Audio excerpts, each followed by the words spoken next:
We are finally getting the history of the God Civil War, right? The War of the Gods in the Thor comics. It's amazing, and all of this kicks off with the Demiurge. By the way, Thor will fight Utgard Thor at the end of this. You're not gonna miss it. It's gonna be awesome. Make sure you guys stick around. But for those of you guys who were unfamiliar with the Demiurge, this guy, in effect, seeded Earth with life as we know it. One of the many iterations or many origins of life on Earth in Marvel Comics. But one of the cool things we're told is that there were Demiurges before in realities that were and now are not. And there is a Demiurge to come who lives among the living and awaits his time. What that's referencing is one of the kids of the Scarlet Witch. I can never remember which one. I want to say that it's Wiccan, just because that guy is just ridiculously OP, and his power at his height dwarfs the power of the Scarlet Witch. It's nuts how powerful he's going to become as time goes on. But what we're told here is that the Demiurge was primordial, right? The God creator whose name and knowledge cannot be known.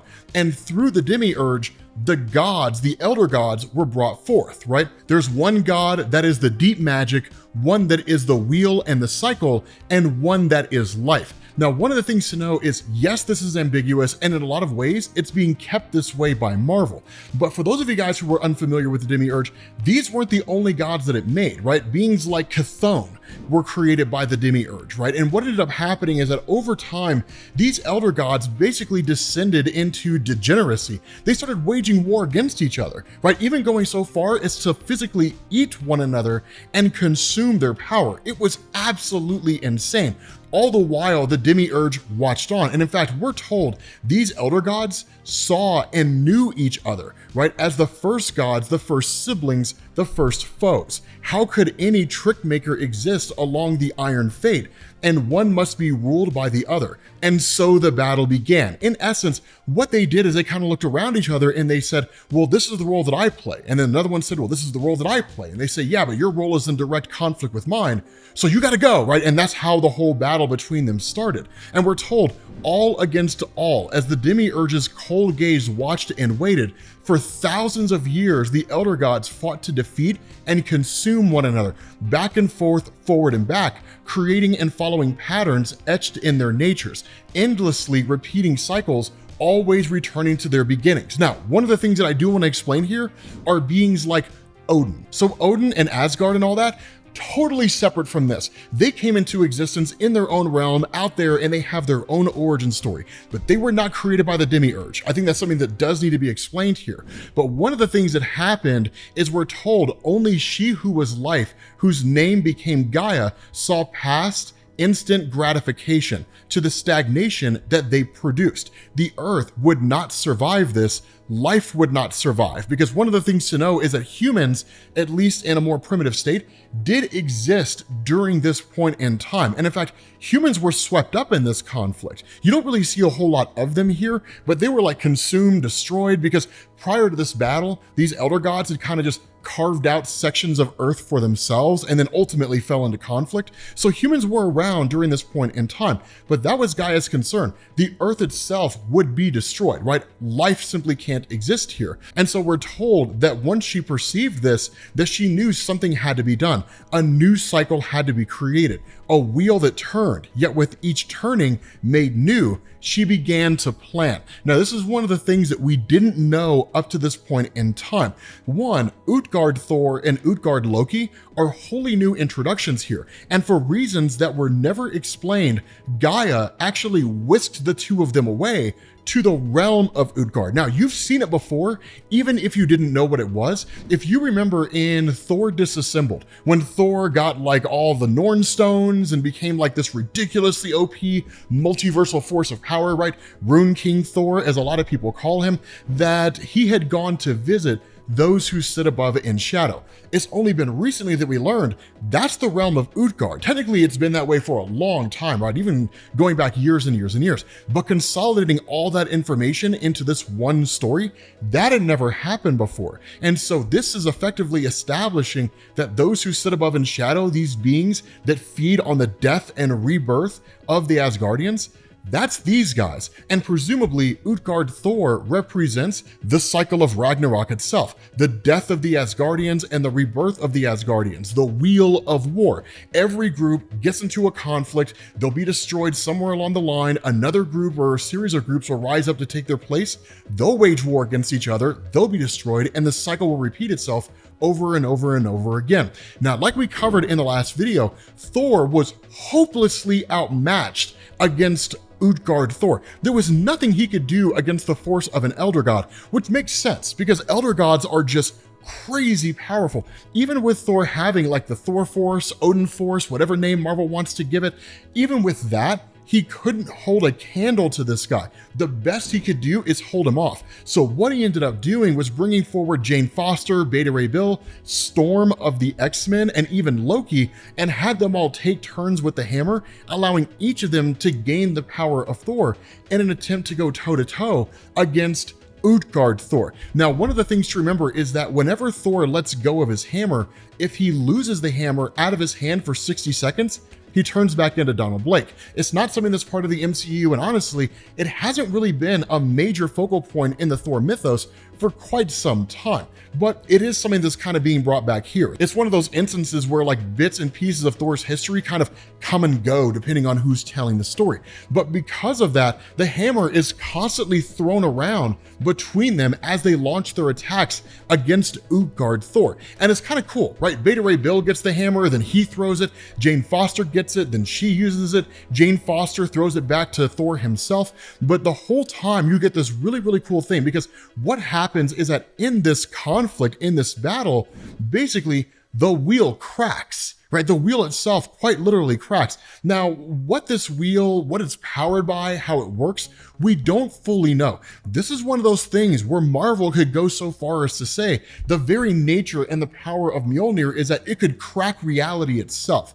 The wheel is part and parcel to the elder god Utgard Thor. So likely it's just powered by his own abilities. So to crack that would be like to crack this guy's head open or something along those lines, right? To break his arm or something to that effect, right? It may be something much bigger than that. We don't fully know because Marvel hasn't fully fleshed it out. But what we get is this instance where we're told it was an ill omen for the mighty Toranos, right? That's the actual name of Utgard Thor.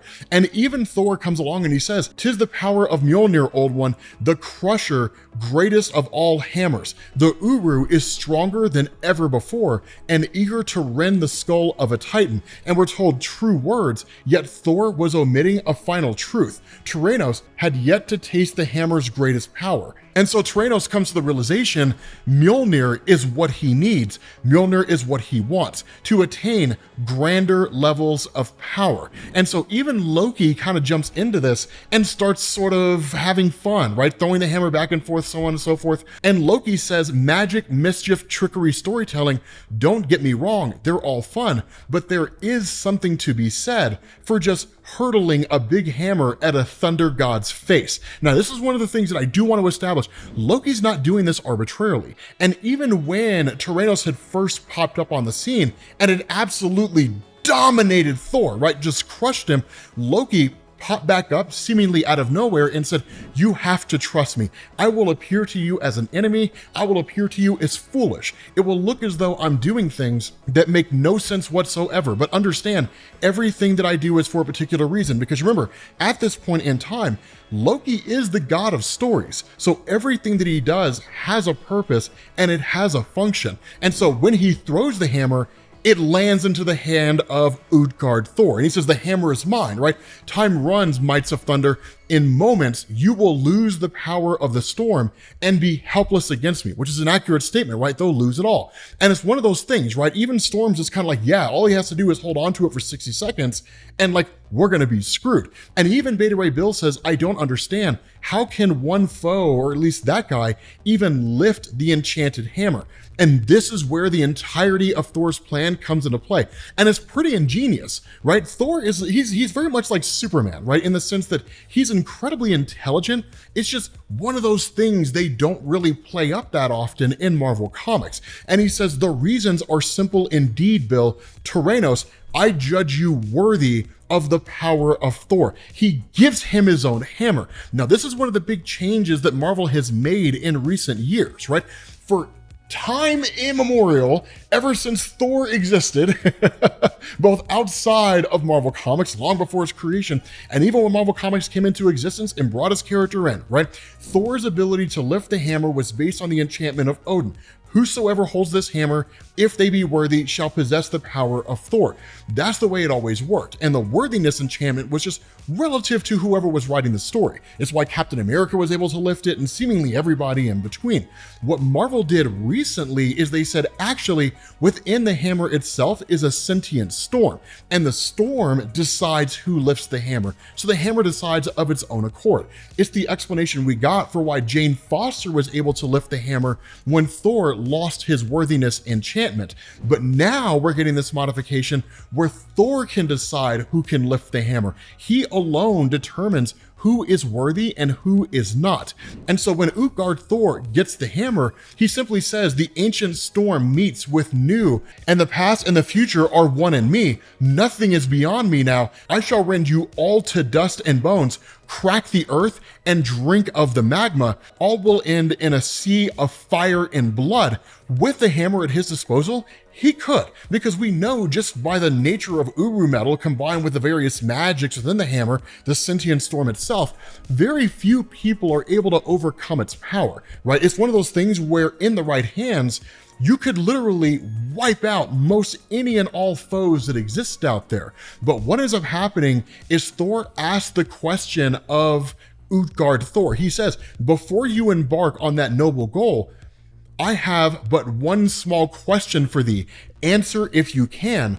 What is the power of Thor? And when his response is, what? Like he's suddenly like, what's happening to me, right? This guy kind of goes and undergoes a metamorphosis, right? Thor says, when they called to me in ancient times as rain lashed and lightning struck, as the roof fell in and the longboat capsized, what power did they invoke? Did they wish the storm to rage on, more terrible each moment than the last? I say thee, nay. The power of Thor is the power to hold the storm back. And my greatest power, my greatest strength that it took me longest to learn is knowledge of how to use my power well, with compassion, restraint, nobility, and hard-won wisdom. What he literally did here, he imbued Utgard Thor with a conscience, right? It's the one thing elder gods never had before, because make no mistake here, right? Had this not been some grand plan of Thor, and say that like in their original encounter,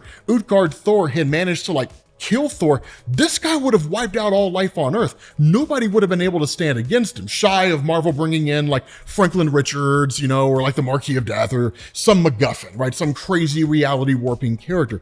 But for your conventional superheroes out there, right? Thor, the Incredible Hulk, all these guys, they would have been absolutely just wrecked by this guy, because that's the power of the elder gods. But they lack any moral compass. They don't care about anything other than what they want to achieve at any particular point in time. They are, by every definition, sociopath, psychopath, whatever name you want to assign to it, right? You could all go psychopath because they're more or less kind of born that way.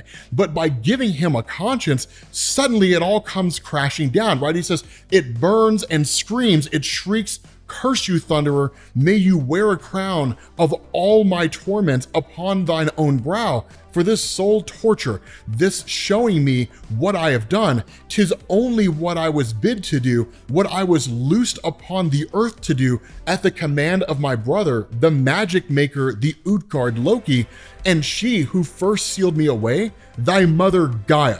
And that's when it really starts to click for Thor. Why? Because Gaia is Thor's biological mother. For those of you guys who don't follow Marvel Comics, you may look at the Marvel Cinematic Universe and believe that it is Freya, right? The wife of Odin. That's not true. The biological mother of Thor is actually Gaia. There was a moment when Marvel teased that it was actually the Phoenix, but that seemed to be rejected pretty fast. it seemed to be one of those things where the fan base was like, that's ridiculous. It needs to be Gaia because it's always been Gaia and it needs to stay that way. And Marvel was kind of like, okay. Honestly, I don't really know how I feel about it. I always thought it'd be cool if Thor was like the son of the Phoenix Force and Odin. It was just kind of nuts. It would have been really awesome. But the fact remains, before he can get to this guy and find more answers, ultimately Utgard Thor takes off. Now, as for why Gaia did this, we don't know. We don't have an answer to that question. Why would Gaia unleash an elder god onto the earth for the sole purpose of effectively crushing her own son? The reality is we know she's testing him for quote unquote what's to come, but we don't fully know. Donny Cates on Twitter, right, the guy who had that whole Amazing Thor run, he tweeted out that like the whole idea of like Thanos with the Black Infinity Stone, with Mjolnir and the Infinity Gems on Mjolnir, leading an army of the dead, that's all going to happen. Presumably that's what she's talking about. We don't fully know, right? Maybe it has to do with gods from Jonathan Hickman. I have no clue. Nobody knows. But whatever the reason is, it is something that is coming. It is something that is intense, and it's going to unleash absolute havoc on everybody in the Marvel Universe, and Thor has to be ready for it. But with that being said, guys, we're going to bring this to an end. If you want to get caught up on Thor, make sure you click this link to the playlist, and I will catch you all later. Peace.